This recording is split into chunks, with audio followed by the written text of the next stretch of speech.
Selamat datang, sahabat petualang, di dunia penuh misteri dan keajaiban. Di sini, di dunia yang tersembunyi di balik legenda, kita akan mengikuti perjalanan seorang panglima suku Dayak yang tak hanya menguasai kekuatan fisik, tetapi juga menemukan kedamaian dalam hatinya. Sebuah kisah tentang keberanian, pengorbanan, dan perjalanan spiritual yang menguji hati dan jiwa. Bersiaplah untuk terhanyut dalam kisah Naga Kembara, seorang pejuang yang tak hanya berperang untuk sukunya, tetapi juga untuk menjaga keseimbangan antara dunia manusia dan dunia gaib. Ditemani oleh seorang dukun sakti dari Jawa, ia akan menghadapi ujian yang tak hanya menguji kekuatannya, tetapi juga keberanian untuk menerima sisi gelap dalam dirinya. Di setiap langkah, Naga Kembara harus memilih antara kekuatan dan kebijaksanaan, antara pertempuran dan perdamaian. Dalam perjalanan ini, ia akan menghadapi musuh yang lebih kuat dari yang pernah ia bayangkan, dan belajar bahwa sejati kekuatan berasal dari dalam diri.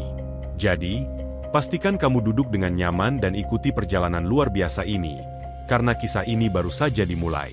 Selamat datang di dunia Naga Kembara. Jika kamu siap untuk mengikuti perjalanan epik ini, jangan lupa untuk klik like, subscribe, dan aktifkan notifikasi supaya kamu tak ketinggalan setiap petualangan selanjutnya. Panglima Naga Kembara, seorang pemimpin suku Dayak yang terkenal di pedalaman Kalimantan, berdiri tegap di atas batu besar, menatap luasnya hutan yang menghijau di hadapannya. Ia dikenal sebagai seorang prajurit tangguh, yang tak hanya menguasai seni berperang, tetapi juga memiliki kemampuan luar biasa untuk berkomunikasi dengan alam. Hutan, sungai, dan gunung adalah sahabatnya, dan roh-roh penjaga alam adalah sekutunya. Keberanian Naga Kembara sudah sangat terkenal di kalangan suku-suku Dayak. Namun, kali ini, ia merasa cemas. Salah seorang tetua suku, yang juga merupakan orang yang sangat dihormatinya, jatuh sakit parah. Penyakit yang misterius ini tidak dapat disembuhkan oleh tabib suku manapun. Seluruh anggota suku mencoba berbagai cara untuk menyembuhkan sang tetua. Berbagai ramuan herbal telah dicoba, mulai dari daun-daunan hutan yang dipercaya memiliki khasiat ajaib, hingga doa-doa yang dipanjatkan kepada roh penjaga hutan. Namun, semua usaha tersebut sia-sia. Penyakit itu tampaknya datang dari kekuatan yang lebih besar, yang tidak bisa ditangani oleh manusia biasa. Para tetua pun akhirnya berkumpul, mengadakan rapat khusus untuk mencari solusi. Setelah berunding dalam diam, mereka akhirnya menyarankan agar Naga Kembara melakukan perjalanan jauh untuk mencari seorang dukun sakti dari Pulau Jawa yang terkenal dengan kemampuan penyembuhan luar biasa. Naga Kembara mendengarkan dengan seksama saran para tetua. Ia tahu bahwa untuk mencapai tempat yang dimaksud, ia harus menempuh perjalanan yang penuh tantangan dan rintangan. Namun, demi keselamatan sang tetua dan demi kesejahteraan sukunya, ia merasa tidak ada pilihan lain. Ia pun memutuskan untuk meninggalkan tanah kelahirannya dan memulai perjalanan ke Jawa, sebuah pulau yang jauh dari Kalimantan, dengan harapan bisa menemukan penyembuhan yang dibutuhkan. Sebelum berangkat, Naga Kembara berdoa kepada roh-roh penjaga alam, memohon agar perjalanan ini diberkahi dan diberi petunjuk. Selama berhari-hari, Naga Kembara menembus hutan rimba Kalimantan, berjalan dengan cekatan dan penuh kewaspadaan. Ia tidak hanya mengandalkan kekuatan fisiknya, tetapi juga mendengarkan bisikan angin dan suara hutan yang seakan memberi petunjuk. Ketika melintasi sungai besar, ia merasakan aliran air yang berbeda dari biasanya. Naga Kembara berhenti sejenak, menunduk, dan memejamkan mata. Ia merasakan bahwa ada sesuatu yang menghubungkannya dengan dunia yang lebih besar, dengan roh-roh penjaga yang tak tampak oleh mata manusia. Setelah merasa cukup, ia melanjutkan perjalanan, memasuki perairan yang lebih luas yang membawanya menuju lautan. Di atas perahu yang membawanya melintasi lautan, Naga Kembara merasakan ketenangan yang langka. Ombak yang besar tampak seperti tantangan yang harus dihadapi, namun ia tahu, dengan keberanian dan kebijaksanaan, ia dapat mengatasi segala rintangan. Beberapa hari di lautan, akhirnya Naga Kembara tiba di pesisir Jawa. Tanah yang penuh misteri ini memancarkan aura yang berbeda, yang membuat Naga Kembara merasa ada kekuatan gaib yang menguasainya. Ia tahu, perjalanannya menuju Jawa bukan hanya untuk mencari penyembuhan, tetapi untuk bertemu dengan seseorang yang memiliki kekuatan luar biasa, seorang dukun sakti bernama Raden Sri Anggoro. Dengan pandangan tajam, Naga Kembara melangkah ke daratan, mencari informasi mengenai tempat tinggal sang dukun. Di sepanjang perjalanan menuju desa yang ia tuju, Ia bertemu dengan banyak penduduk desa yang memberi pandangan heran ketika melihat sosoknya yang besar dan kuat. Mereka jarang melihat orang dari luar, apalagi seorang prajurit dengan pakaian perang khas suku Dayak. Namun, naga kembara tetap tenang, tidak terpengaruh oleh pandangan mereka. Ia tahu bahwa tujuannya lebih besar daripada sekadar mencari perhatian. Setibanya di desa, naga kembara mendengar banyak cerita tentang Raden Sri Anggoro. Dukun ini bukan hanya dikenal karena kemampuannya dalam menyembuhkan penyakit, tetapi juga karena keterhubungannya dengan dunia gaib. Banyak orang menganggapnya sebagai sosok yang penuh misteri. Bahkan ada yang merasa takut mendekatinya. Namun, naga kembara yang terbiasa berurusan dengan roh-roh alam tidak merasa takut. Ia merasa bahwa, jika ia dapat berbicara dengan Raden Sri Anggoro, ia bisa mendapatkan bantuan yang sangat dibutuhkan untuk menyelamatkan tetuanya. Pada malam hari, naga kembara akhirnya tiba di sebuah pohon beringin besar yang terkenal sebagai tempat meditasi Raden Sri Anggoro. Sosok sang dukun terlihat duduk tenang di bawah pohon, mengenakan pakaian putih yang sederhana, dengan mata yang tertutup, seolah sedang berbicara dengan roh-roh di sekitarnya. Ketika naga kembara mendekat, ia merasa sebuah aura kuat yang mengelilingi sang dukun, yang seolah menembus seluruh tubuhnya. Terkesan dengan ketenangan dan kekuatan yang dipancarkan, naga kembara tidak langsung berbicara, melainkan duduk dengan tenang, menghormati saat-saat meditasi Raden Sri Anggoro. Setelah beberapa saat, Raden Sri Anggoro membuka matanya dan memandang naga kembara dengan tajam. "Kau datang jauh dari Kalimantan," kata Raden Sri Anggoro dengan suara yang lembut namun penuh wibawa. "Apa yang membuatmu menempuh perjalanan yang begitu jauh? Aku bisa merasakan energi kuat dari dirimu, namun ada sesuatu yang mengganggu hati dan pikiranmu." Naga kembara terkejut dengan kemampuan Raden Sri Anggoro untuk merasakan perasaan dan tujuannya hanya dengan melihat sekilas. Dengan penuh rasa hormat, ia menceritakan kisah perjalanan dan penyakit yang melanda sukunya, serta kebutuhan mendesak untuk bertemu dengan sang dukun sakti. Raden Sri Anggoro mendengarkan dengan seksama. Ia menyadari bahwa meskipun mereka berasal dari dunia yang sangat berbeda, keduanya memiliki tujuan yang sama, untuk melindungi dan menyelamatkan kehidupan. Sang dukun kemudian berkata, "Aku akan membantu, tetapi perjalananmu tidak akan mudah. Untuk bisa menyembuhkan, kau harus memahami lebih dalam tentang dunia gaib yang ada di sekeliling kita." Naga kembara mengangguk, siap untuk belajar dan memahami segala yang akan diajarkan oleh Raden Sri Anggoro demi keselamatan sukunya. Dengan pertemuan ini, kisah persahabatan antara dua dunia yang berbeda, dunia Dayak dan dunia spiritual Jawa, baru saja dimulai. Naga kembara tahu bahwa ia harus belajar banyak hal, tidak hanya tentang dunia gaib, tetapi juga tentang bagaimana dua kekuatan berbeda ini bisa bekerja sama demi tujuan yang lebih besar. Pagi hari setelah pertemuannya dengan Raden Sri Anggoro, naga kembara merasa seperti baru saja memasuki dunia yang sama sekali baru. Ketika sang dukun mengajaknya berbicara lebih dalam, naga kembara merasa ada sesuatu yang lebih besar dari sekadar penyembuhan yang ia cari. Dunia yang dipenuhi dengan kekuatan gaib, roh-roh penjaga, dan ilmu spiritual yang dalam. Semua itu adalah hal yang tidak pernah ia pelajari sebelumnya. Namun, Raden Sri Anggoro tidak terburu-buru mengajarkan ilmunya. Sebagai gantinya, ia mengajak naga kembara untuk menghabiskan beberapa hari di desa tersebut, untuk mengenali lebih jauh kehidupan dan kekuatan yang ada di sekitarnya. Raden Sri Anggoro membawa naga kembara ke sebuah tempat yang sakral di tengah desa, sebuah gua yang disucikan oleh penduduk setempat. Di dalam gua tersebut, terdapat lukisan-lukisan kuno yang menggambarkan berbagai makhluk gaib dan roh-roh penjaga alam yang mengatur keseimbangan dunia. Raden Sri Anggoro mulai menjelaskan bahwa setiap dunia, baik yang tampak maupun yang tak tampak, memiliki keterhubungan yang rapat. Alam ini lebih dari sekadar hutan dan gunung yang bisa kita lihat. Ada kekuatan yang mengatur setiap hembusan angin dan gemericik air, kata Raden Sri Anggoro, sambil menunjukkan lukisan-lukisan itu. Roh-roh penjaga alam ini tidak hanya membantu kita, tetapi mereka juga bisa menjadi ancaman jika keseimbangan terganggu. Naga kembara mendengarkan dengan seksama, mencoba mencerna setiap kata yang keluar dari mulut sang dukun. Di sukunya, ia terbiasa berkomunikasi dengan roh-roh hutan, tetapi hal yang dijelaskan oleh Raden Sri Anggoro jauh lebih kompleks daripada yang pernah ia bayangkan. Jika kau ingin bisa menyembuhkan penyakit sang tetua, kau harus memahami bahwa penyakit itu tidak hanya berasal dari tubuh fisik. Ada kekuatan lain yang mempengaruhi tubuhnya, jelas Raden Sri Anggoro. Naga kembara mulai menyadari bahwa untuk menyembuhkan penyakit tersebut, ia harus mempelajari lebih dalam ilmu spiritual yang bisa menyatukan dunia fisik dan gaib. Setelah beberapa hari berlatih bersama Raden Sri Anggoro, naga kembara merasa dirinya mulai membuka mata terhadap dunia yang tak tampak. Ia belajar bahwa di balik setiap benda yang ada di alam, terdapat energi yang bisa dimanfaatkan, baik untuk kebaikan maupun kehancuran. Raden Sri Anggoro mengajarkan naga kembara tentang prana, aliran energi kehidupan yang mengalir melalui setiap makhluk.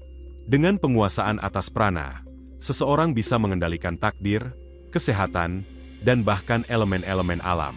Kekuatan ini datang dari dalam dirimu, naga kembara. Aku hanya akan membimbingmu untuk mengenali potensi yang ada dalam dirimu, ujar Raden Sri Anggoro suatu pagi ketika mereka berlatih meditasi bersama. Di hari kelima latihan, Raden Sri Anggoro mengajak naga kembara untuk melakukan perjalanan spiritual yang membawa mereka ke sebuah hutan yang sangat berbeda dengan hutan Kalimantan. Hutan ini dipenuhi dengan pohon-pohon besar yang memiliki aura magis, dan udara di sekitarnya terasa lebih berat, seakan ada banyak mata yang mengawasi. Tempat ini adalah jantung dari kekuatan spiritual Jawa, kata Raden Sri Anggoro. Roh-roh penjaga di sini sangat kuat, dan jika kita tidak berhati-hati, mereka bisa membawa kita ke dalam bahaya. Raden Sri Anggoro mengajarkan naga kembara untuk merasakan dan berbicara dengan roh-roh yang ada di sekitar mereka. Sebuah pengalaman yang sangat baru bagi naga kembara. Naga kembara memfokuskan dirinya, menutup mata dan mencoba menghubungkan dirinya dengan alam sekitar, merasakan getaran halus yang mengalir di udara. Ia terkejut ketika mulai merasakan keberadaan roh-roh penjaga yang mengelilingi mereka, seolah-olah pohon-pohon dan batu-batu di sekitar mereka memiliki kehidupan dan kesadaran. Salah satu roh yang muncul adalah seorang nenek tua yang memiliki mata bersinar tajam, yang memperkenalkan dirinya sebagai Roro Anantawati, roh penjaga hutan tersebut. Roro Anantawati berkata, "Anak muda, kau datang dengan niat baik. Tetapi ingat, dalam dunia ini, keharmonisan harus selalu dijaga. Terlalu banyak manusia yang lupa akan hal itu." Naga kembara mendengarkan dengan penuh hormat, merasa betapa pentingnya menjaga keseimbangan antara dunia manusia dan dunia roh. Sebelum mereka meninggalkan hutan, Raden Sri Anggoro memberikan tugas kepada naga kembara untuk membawa kembali semangkuk air dari sebuah mata air suci yang terletak di tengah hutan. Air ini mengandung energi penyembuhan yang sangat kuat, tetapi hanya orang dengan hati yang murni yang bisa meminumnya, kata Raden Sri Anggoro. Naga kembara mengerti bahwa ujian ini bukan hanya tentang fisik, tetapi juga tentang kemurnian niat dan kesungguhan hati. Ia menuruti perintah sang dukun dan berjalan menyusuri hutan yang semakin dalam, memusatkan seluruh perhatian pada tujuan yang harus ia capai. Namun, ketika naga kembara hampir sampai di mata air suci tersebut, ia merasakan sesuatu yang tidak beres. Suara-suara aneh mulai terdengar di sekitarnya, dan angin yang semula tenang tiba-tiba berubah menjadi kencang. Di depan matanya, muncul sebuah makhluk besar yang terbuat dari api dan bayangan. Matanya menyala merah seperti bara api. "Siapa yang berani mengganggu tempat suci ini?" Suara makhluk itu menggema, membuat naga kembara merasakan getaran takut yang belum pernah ia rasakan sebelumnya. Namun, ia menenangkan diri dan menjawab dengan tegas, "Aku datang dengan niat baik. Aku hanya ingin mengambil air suci untuk menyembuhkan yang sakit." Makhluk itu tertawa dengan suara yang mengerikan, dan seolah-olah menguji keberanian naga kembara. Dengan segala kekuatannya, naga kembara mulai berkonsentrasi, mengumpulkan energi yang telah ia pelajari dari Raden Sri Anggoro dan dunia gaib. Dengan sebuah teriakan yang penuh semangat, ia melepaskan energi itu, memanipulasi angin dan tanah di sekitarnya untuk mengalirkan kekuatan positif. Makhluk tersebut terkejut oleh kekuatan dalam diri naga kembara dan akhirnya menghilang begitu saja, meninggalkan naga kembara untuk melanjutkan misinya. Setelah pertemuan itu, naga kembara akhirnya berhasil mendapatkan air suci tersebut dan kembali ke tempat latihan. Raden Sri Anggoro tersenyum bijak saat melihatnya. "Kau telah lulus ujian pertamamu, naga kembara. Kau telah membuktikan bahwa kekuatan sejati bukan hanya tentang keberanian fisik, tetapi juga tentang kekuatan batin dan keharmonisan dengan alam." Naga kembara merasa lebih siap dari sebelumnya untuk menghadapi perjalanan yang lebih besar, termasuk tantangan yang akan datang. Namun, ia tahu bahwa perjalanan ini belum selesai. Ia harus terus belajar dan mempersiapkan dirinya untuk pertempuran yang lebih besar, yang akan menguji semuanya, baik kekuatan fisik maupun spiritual. Dengan demikian, pelajaran yang didapat naga kembara tidak hanya tentang ilmu gaib dan roh-roh penjaga, tetapi juga tentang perjalanan batin yang mendalam, yang akan membawanya pada pemahaman lebih jauh mengenai kekuatan yang mengalir melalui dirinya dan dunia di sekitarnya. Setelah mengembalikan air suci kepada Raden Sri Anggoro, naga kembara merasa bahwa perjalanan spiritualnya memasuki babak baru. Raden Sri Anggoro memandang naga kembara dengan tatapan penuh makna. Kau telah melewati ujian pertama dengan baik, naga kembara. Namun perjalananmu belum selesai. Kini, kau harus memahami bahwa untuk menyembuhkan, tidak hanya kekuatan roh dan tubuh yang diperlukan, tetapi juga kekuatan hati dan jiwa. Raden Sri Anggoro mengajak naga kembara untuk mendalami lebih dalam tentang keseimbangan batin yang akan mempengaruhi seluruh tindakan dan kemampuan seseorang. Tanpa kedamaian dalam hati, kekuatanmu akan mudah terguncang. Ketika roh dan tubuh bersatu, barulah energi yang murni bisa mengalir dengan lancar. Lanjut sang dukun. Naga kembara merenungkan kata-kata tersebut dengan seksama. Ia menyadari bahwa selama ini, meskipun ia telah menguasai seni bertarung dan berbicara dengan roh-roh alam, ia belum sepenuhnya memahami betapa pentingnya kedamaian dalam diri. Ia telah menjalani hidup yang penuh dengan pertempuran dan tantangan, dan meskipun ia selalu berhasil menghadapinya, ada sesuatu yang terasa kurang.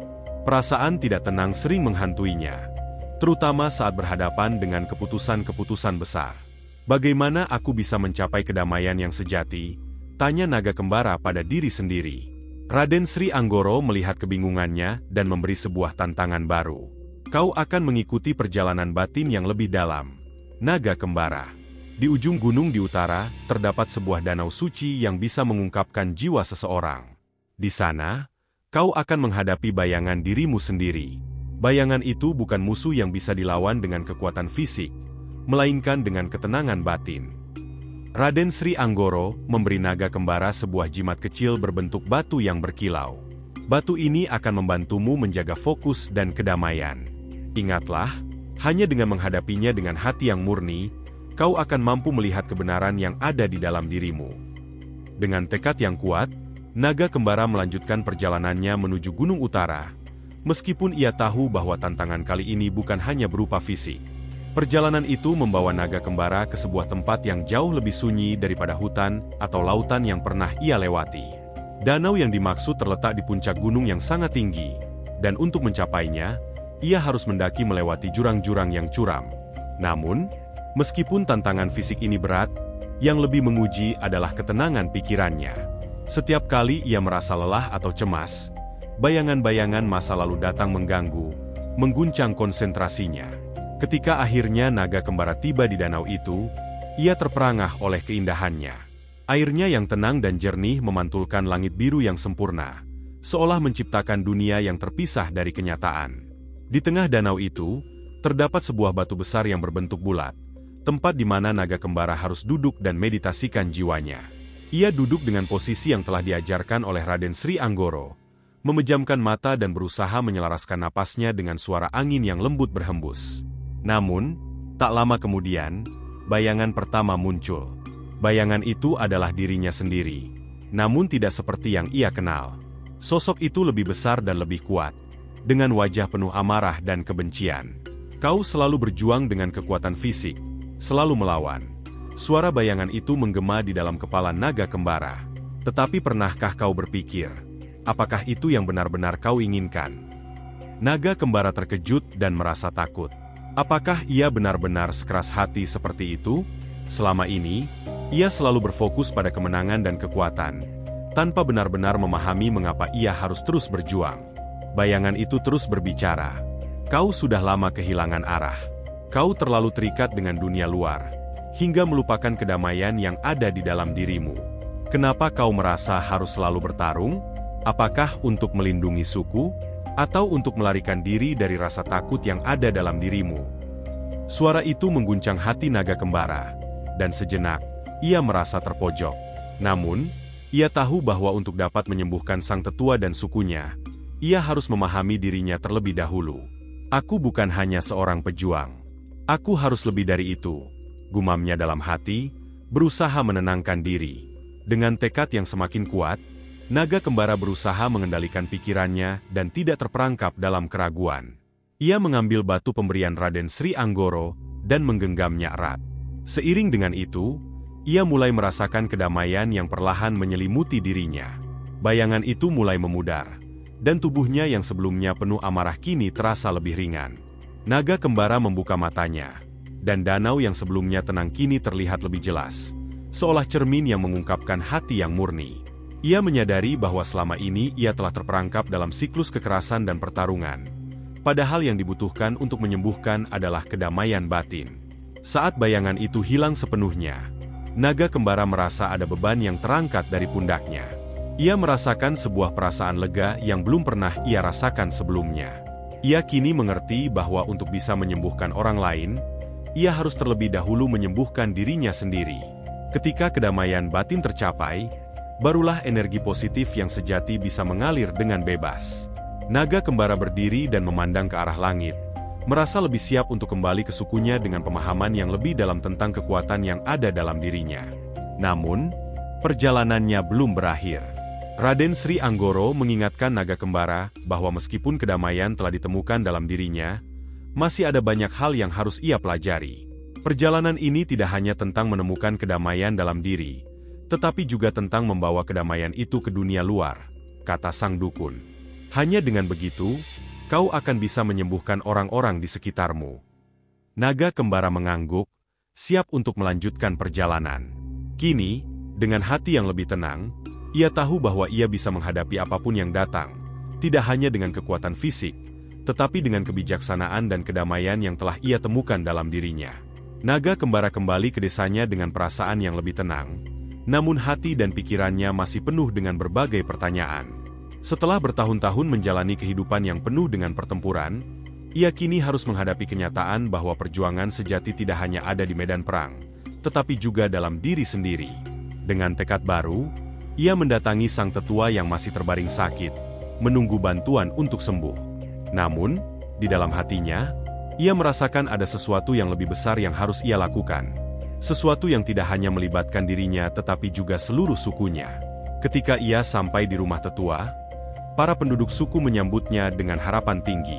Mereka tahu bahwa naga kembara, dengan kemampuan barunya, memiliki potensi untuk menyembuhkan tetua mereka yang sudah lama sakit.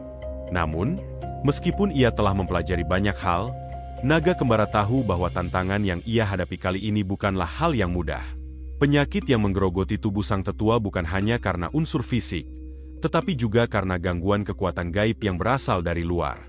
Ini bukan sekadar penyakit biasa, pikir naga kembara. Ada sesuatu yang lebih besar di balik ini. Raden Sri Anggoro sudah memberi peringatan sebelumnya bahwa kekuatan gelap bisa merasuki tubuh manusia, mengganggu keseimbangan dan bahkan menyebabkan penyakit yang tidak bisa dijelaskan oleh ilmu kedokteran biasa. Naga kembara menatap sang tetua yang tampak lemah, tubuhnya yang semakin kurus dan pucat, terbaring tanpa daya. Naga kembara menggenggam batu pemberian Raden Sri Anggoro, dan dengan penuh keyakinan, ia mulai memusatkan perhatian pada prana, energi kehidupan yang mengalir melalui tubuhnya. Ia berusaha untuk merasakan gangguan energi yang ada di tubuh sang tetua. Namun, begitu naga kembara menyalurkan energi penyembuhan, ia merasakan ada penolakan yang kuat dari dalam tubuh sang tetua. Energi yang ia kirimkan seakan terhambat oleh suatu kekuatan gelap yang sangat kuat. Tubuh sang tetua menggigil hebat, dan suara aneh mulai terdengar, seperti bisikan-bisikan yang datang dari jauh. Naga kembara bisa merasakan adanya kekuatan jahat yang menguasai tubuh sang tetua. Ada sesuatu yang sangat kuat di sini. Ini bukan hanya penyakit biasa, kata naga kembara dalam hati. Rasa cemas mulai melanda naga kembara. Namun ia menenangkan dirinya dengan ingatan akan pelajaran yang telah ia dapatkan dari Raden Sri Anggoro. Kekuatan tidak hanya datang dari fisik, tetapi juga dari ketenangan batin, pikirnya. Dengan penuh konsentrasi, naga kembara memutuskan untuk mencari tahu lebih jauh tentang asal-usul gangguan ini. Dengan menutup mata dan memusatkan perhatian, ia mulai memanggil roh-roh penjaga alam untuk memberinya petunjuk. Setelah beberapa saat, sebuah bayangan muncul di hadapannya, sebuah sosok besar yang berselimutkan kabut hitam. "Siapa kamu?" tanya naga kembara, meskipun ada rasa takut yang menyelubungi hatinya. Bayangan itu tertawa dengan suara mengerikan. "Aku adalah kegelapan yang menguasai pikiran dan tubuh manusia. Aku datang untuk menguasai dunia ini, Dan suku kalian hanya salah satu tempat yang kuambil sebagai sasaran. Suara itu menggetarkan hati naga kembara. Namun ia berusaha untuk tetap tenang. Aku akan melawanmu. Jika memang itu yang harus kulakukan, jawabnya dengan tegas. Bayangan itu hanya tertawa lebih keras, seolah-olah mencemooh tekad naga kembara. Roh gelap itu mulai mendekat, mengirimkan energi negatif yang berputar-putar mengelilingi naga kembara. Angin yang datang tiba-tiba terasa semakin dingin, dan bayangan-bayangan menakutkan mulai muncul di sekitarnya. Namun, dalam saat-saat ketegangan itu, naga kembara teringat pada pelajaran yang diberikan oleh Raden Sri Anggoro. Kekuatan sejati tidak hanya datang dari perlawanan, tetapi juga dari penyerahan diri. Hanya dengan menerima dan melepaskan semua rasa takut, aku bisa mengalahkanmu, pikirnya dalam hati. Dengan pemahaman itu, naga kembara memutuskan untuk melepaskan segala ketakutan yang ada dalam dirinya. Ia berfokus pada kedamaian yang telah ia temukan dalam perjalanannya, membiarkan energi positif mengalir melalui dirinya. Bayangan gelap itu terkejut melihat perubahan dalam diri naga kembara. Kau mencoba mengalahkanku dengan kedamaian? Itu adalah kelemahan, bukan kekuatan, teriaknya. Namun semakin naga kembara menenangkan dirinya, semakin lemah pula kekuatan bayangan tersebut. Perlahan-lahan, energi gelap itu mulai memudar, dan bayangan itu menghilang, meninggalkan kesunyian yang dalam. Naga kembara membuka mata dan melihat bahwa tubuh sang tetua mulai tenang. Kekuatan gelap yang menguasai tubuhnya telah hilang, dan ia bisa merasakan energi positif mengalir kembali ke dalam tubuh sang tetua. Sang tetua membuka matanya, dan senyuman mulai muncul di wajahnya. Anakku, kau telah melakukan yang terbaik. Kau telah mengalahkan kekuatan gelap yang menguasai tubuhku. Aku merasa sehat kembali. Terima kasih, katanya dengan suara lemah namun penuh syukur. Naga kembara merasa sebuah rasa lega yang luar biasa. Ia tahu bahwa pertempuran ini bukan hanya tentang kekuatan fisik, tetapi juga tentang pengorbanan dan keberanian untuk melepaskan rasa takut. Namun, meskipun sang tetua telah sembuh, naga kembara tahu bahwa ujian masih belum selesai. Kekuatan gelap yang mencoba merasuki tubuh sang tetua mungkin telah pergi, tetapi ancaman yang lebih besar masih mengintai. Dunia ini penuh dengan ketidakseimbangan dan kekuatan yang tak terlihat. Naga kembara menyadari bahwa peranannya tidak hanya sebagai seorang pejuang, tetapi juga sebagai penjaga keseimbangan antara dunia fisik dan gaib. Sebuah perjalanan panjang masih menantinya, dan dengan hati yang penuh tekad, ia bersiap untuk menghadapi tantangan yang lebih besar lagi. Setelah menyembuhkan sang tetua, naga kembara merasa ada beban yang lebih besar di pundaknya. Meski desa kembali tenang dan sang tetua mulai pulih, naga kembara tahu bahwa ancaman yang lebih besar masih mengintai di luar sana. Perjalanan yang ia lakukan bersama Raden Sri Anggoro membawanya pada pemahaman yang mendalam tentang dunia yang tidak hanya terbatas pada apa yang terlihat oleh mata manusia. Ada kekuatan gaib yang mengatur keseimbangan alam, dan jika tidak dijaga dengan hati-hati, bisa membawa kehancuran. Raden Sri Anggoro sudah memperingatkan naga kembara tentang tugasnya yang lebih besar, menjaga keseimbangan antara dunia manusia dan dunia gaib. Dunia ini bukan hanya milik manusia, naga kembara. Alam ini penuh dengan roh-roh yang menjaga, dan ada kekuatan gelap yang ingin mengubah keseimbangan itu, kata Raden Sri Anggoro suatu hari. Bukan hanya untuk kesembuhan manusia, tetapi untuk menjaga agar alam tetap harmonis, kau harus bertindak. Naga kembara menyadari bahwa bukan hanya sukunya yang bergantung padanya, tetapi seluruh dunia, baik yang tampak maupun yang tak tampak, membutuhkan penjaga yang bijak. Meskipun ia telah berhasil mengalahkan roh gelap yang menguasai tubuh sang tetua, naga kembara merasa bahwa itu hanya permulaan dari perjalanan yang lebih panjang. Setiap langkahnya sekarang harus lebih hati-hati. Selama ini, ia hanya berfokus pada pertarungan fisik dan penyembuhan yang bersifat langsung. Namun kini ia harus memikirkan dampak dari setiap tindakannya. Ia merasa, seperti yang telah diajarkan oleh Raden Sri Anggoro, bahwa hidup adalah tentang keseimbangan. Keseimbangan antara kekuatan dan kelembutan, antara tindakan dan pemikiran. Pada suatu malam, ketika naga kembara duduk di luar rumahnya, sebuah suara angin yang keras mulai terdengar, membawa aroma tanah basah dari hutan yang gelap. Sesuatu terasa tidak beres. Tiba-tiba, sebuah bayangan besar muncul di tengah hutan. Naga kembara berdiri dan berjalan menuju bayangan itu, merasa bahwa ini adalah panggilan yang tidak bisa dihindari. Ketika ia sampai di tepi hutan, Ia melihat sebuah sosok yang tidak ia kenali. Seorang wanita berpakaian hitam dengan rambut panjang yang tergerai. Matanya memancarkan cahaya merah yang tajam. "Aku datang untuk menguji kekuatanmu, naga kembara," katanya dengan suara rendah dan penuh ancaman. Wanita itu bukanlah roh biasa. Energi yang terpancar darinya sangat gelap, dan naga kembara merasakan hawa dingin yang menusuk hingga tulang. Ia tahu bahwa sosok ini bukan sekadar manusia atau roh biasa, melainkan entitas yang lebih kuat dan berbahaya. "Siapa kau?" tanya naga kembara dengan tegas, meski hatinya sedikit gentar. "Aku adalah penjaga gerbang antara dunia manusia dan dunia roh. Aku datang untuk memastikan bahwa tidak ada yang melanggar batas antara keduanya," jawab wanita itu. Naga kembara merasa ada ketegangan di udara. Ini adalah ujian yang sesungguhnya. Ujian untuk menjaga keseimbangan antara dua dunia. Wanita itu mengangkat tangannya, dan seketika, hutan di sekitar mereka menjadi gelap. Pohon-pohon yang sebelumnya hijau dan penuh kehidupan kini tampak layu, seolah-olah waktu telah berhenti. "Kau telah mengalahkan roh gelap yang mengganggu manusia. Tetapi apakah kau bisa mengatasi kegelapan dalam dirimu sendiri? Bisakah kau menjaga keseimbangan yang telah kau temukan?" tantang wanita itu.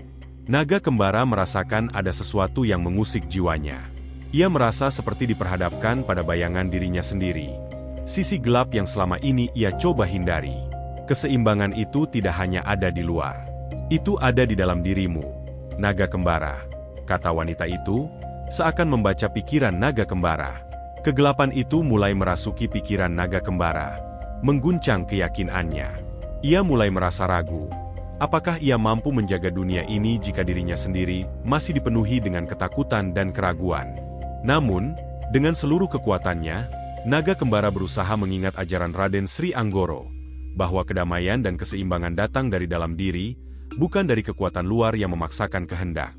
Ia menarik napas dalam-dalam dan menenangkan pikirannya, berusaha untuk menyatukan energi positif yang ia miliki dengan energi alam sekitar.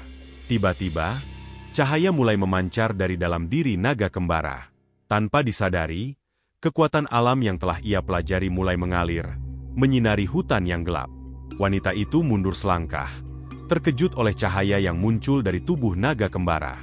"Kau telah lulus ujian ini, naga kembara," katanya dengan nada lebih lembut. "Keseimbangan yang sejati tidak ditemukan hanya dengan kekuatan, tetapi dengan penerimaan diri. Kau telah menemukan kedamaian dalam hatimu." Sosok wanita itu kemudian menghilang, dan hutan pun kembali hidup, seperti sebelumnya. Naga kembara berdiri di tengah hutan yang kini kembali cerah, merasakan sebuah pemahaman baru mengalir dalam dirinya. Ia sadar bahwa untuk menjaga keseimbangan dunia ini, ia tidak hanya harus melawan kegelapan yang tampak, tetapi juga yang tersembunyi dalam dirinya. Kekuatan sejati bukan terletak pada kemampuan mengalahkan musuh, tetapi pada kemampuan untuk menjaga kedamaian di dalam diri dan di luar diri. Sebagai seorang penjaga, ia harus memastikan bahwa dunia ini tetap harmonis, dengan memahami bahwa kegelapan dan cahaya tidak bisa dipisahkan. Keduanya adalah bagian dari satu kesatuan yang lebih besar. Keesokan harinya, naga kembara kembali ke desanya dengan pemahaman yang lebih dalam.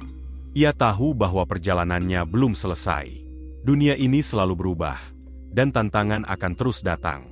Namun, ia kini siap untuk menghadapi apapun yang datang, tidak hanya dengan kekuatan fisiknya, tetapi juga dengan kebijaksanaan dan kedamaian yang telah ia temukan. Ia harus melindungi dunia ini dengan cara yang bijaksana, memastikan bahwa keseimbangan tetap terjaga antara manusia dan roh, antara cahaya dan kegelapan. Dan dengan itu, naga kembara siap untuk melangkah ke masa depan, sebagai penjaga keseimbangan alam yang sejati.